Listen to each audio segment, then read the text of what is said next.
But so tonight, guys, we're gonna have fun. We're just gonna play. I'm gonna play some songs for you. This is an open forum. This is not that typical drum clinic where the guy just completely obliterates you with his chops, and then you're supposed to go home and quit because I'm awesome. Like, that's horrible.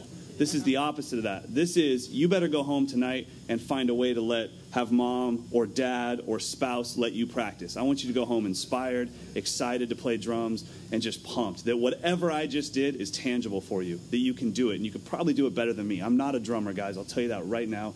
I'm a guy that plays drums, that loves to teach. You're the drummers. You're the ones. I want you to have the gigs. You're not my competition. If you get the biggest gig in the world, you're my success story. So I want you to have all the gigs. If there's anything I play tonight that you have a question about, boom, raise your hand. Let's talk about it. And I won't do the thing where you say, hey, that crossover lick you did, what was that? I won't go, oh, do I have any other questions? I will tell you what it was, note for note. I will break it down for you. That makes no sense at all. All right? So, and if you have questions, please don't hesitate. Don't wait till the end. If you have a question while we're in the middle of doing something, raise your hand. You guys are drummers. You have ADD. You have to admit that. You cannot remember your question by the end of the clinic. You'll be like, man, I was going to ask him something. So if you have a question, fire up your hand. I don't mind that at all. Guys, let's have some fun.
Thanks, guys.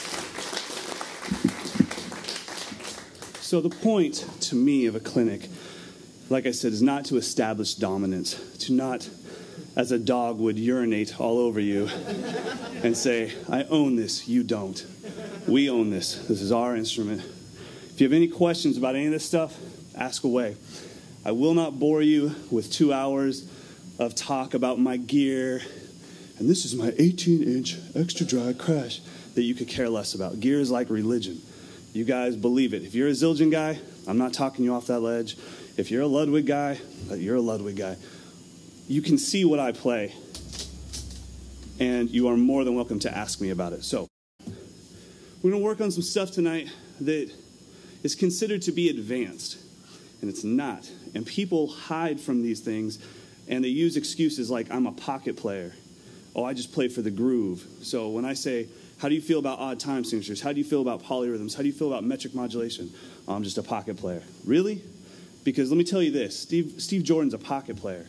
And there's polyrhythms going on around him all night long with the John Mayer trio and stuff. So I guarantee if we go right now to my dope hotel, the La Quinta, right by the airport, which surprisingly enough, they have done an amazing redecoration job there. It's pretty nice. If we go there right now and take the elevator ride to the 10th floor, hey, what's going to happen is we're going to get in there and there's going to be some music. And you're going to think cheesy, lame elevator music. I guarantee there's polyrhythms happening in that stuff. So it doesn't mean that the drummer does them. It means that they happen in the music. And when they happen, you better be ready for them. Otherwise, you're going to get scared. And you are going to be very paranoid when you play and people are playing polyrhythms over the top of you. Eric, good to see you, bro. Love you, man. Hey, by the way, once we're friends for life, Elliot. It's good. So when you're part of the Mike's Lessons family, we're friends for life. Mr. Baker, we've got 2 numbers here. What does it mean? He says, well, that's the time signature, Mr. Johnston. Cool. What does that mean? And he says this.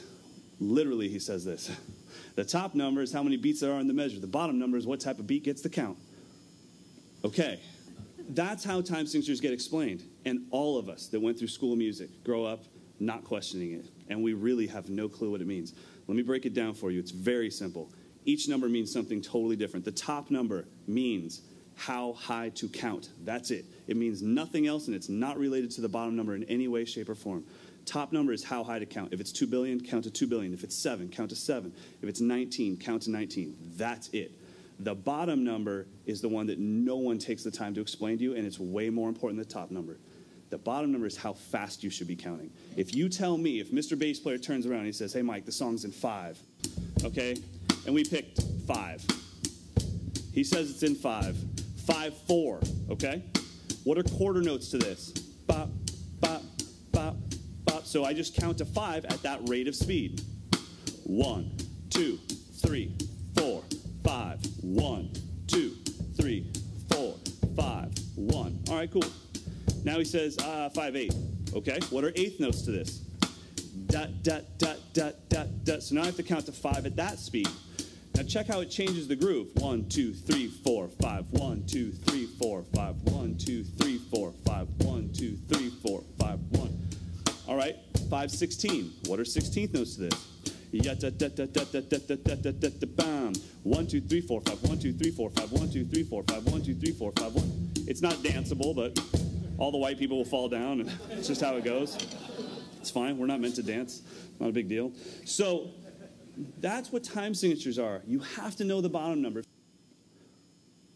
I mean, really, when you talk about this great, fusion band, it's like, oh, this song's insane, man. It's in 9. What you've really just said out loud to whoever you're talking to is, it's insane. The whole band counts to 9. Like, rad? Is that awesome? Is that really that hard? To have a band count to a number? You have to practice it, but it just starts with kind of, I'll try to keep this away from the kit, but it starts with just practicing. Like, be you. If this is you, then be that. But be that in 7/8. 1, 2, 3, 4, 5, 6, 7. 1, 2, 3, 4, 5, 6, 7. 1, 2, 3, 4, 5, 6, 7. 1, 2, 3, 5, 6, 7. And then try to, improvise a little bit. 1, 2, 3, 4, 5, 6, 7. 1, 2, 3, 4, 5, 6, 7. 1, 2, 3, 4, 5, 6, 7. 1, 2, 3, 4, 5, 6, 7. 1, 2, 4, 5, 6, 7. 1, 2, 3, 4, 5, 6, 7. 1, 2, 3, 4, 5, 6, 7. 1, 2, 4, 5, 6, 7. 1, 2, 3, 4, 5, 6, 7. 1, 2, 3, 4, 5, 6, 7. 1, 2, 3, 4, 6, 7. 1, 2, 3, 4, 5, 6, 7. 1, 2, 3, 4, 5, 6, 7. 1, 2, 4, 5, 6, 7. 1, 2, 3, 4, 5, 6, 7. 1, 2, 3, 4, 6, 7. coming. Whatever, you know? Learn to work on that. So you don't have to clap for practice. I'm just trying to get some licks in for tomorrow night's clinic. No, but you know, do you think I could do that if I didn't practice it? Do you think I could just come here and tell it to you and just be like, you should do that? I can only do that because I obviously worked on it. So you're going to have to work on it. That's part of this, man. You can't come to a clinic and walk out better. You can come to a clinic and walk out with an idea of what you need to do to make yourself better.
Thank you guys so much for coming out. Everyone, please drive safe, and if you need to talk to me about anything, I'll be here. So thank you so much. Appreciate it.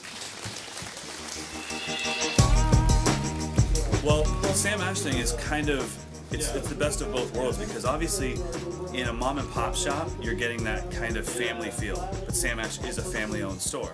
But then at some of the other stores, you're getting this, you know, they carry so much inventory, their prices are really low. But Sam Ash does that too, because it's a huge store and it's a huge chain. So it's the best of both worlds. You get the family vibe, plus you get the price discount of any large chain store.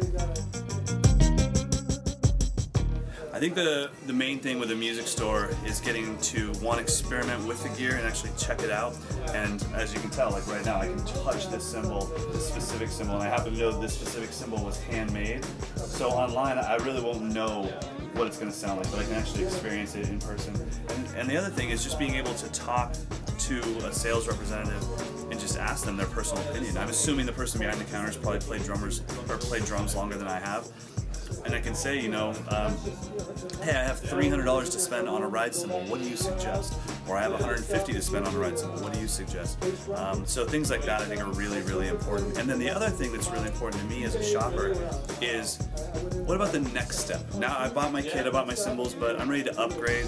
I like knowing, like, I can go to the guy that sold me the kit and I can say, hey man, remember I came in and I bought that Thomas Star Classic or that Gretsch Renown or that DW or whatever. Well, now I want to move to this. I want to get a new snare, and like I'm developing a relationship with a salesperson, and I think that's really cool. And that happens in drum retail a lot, where you have your drum guy. It's like, that's my guy, and he's got my best interest at heart. So I think that's really cool.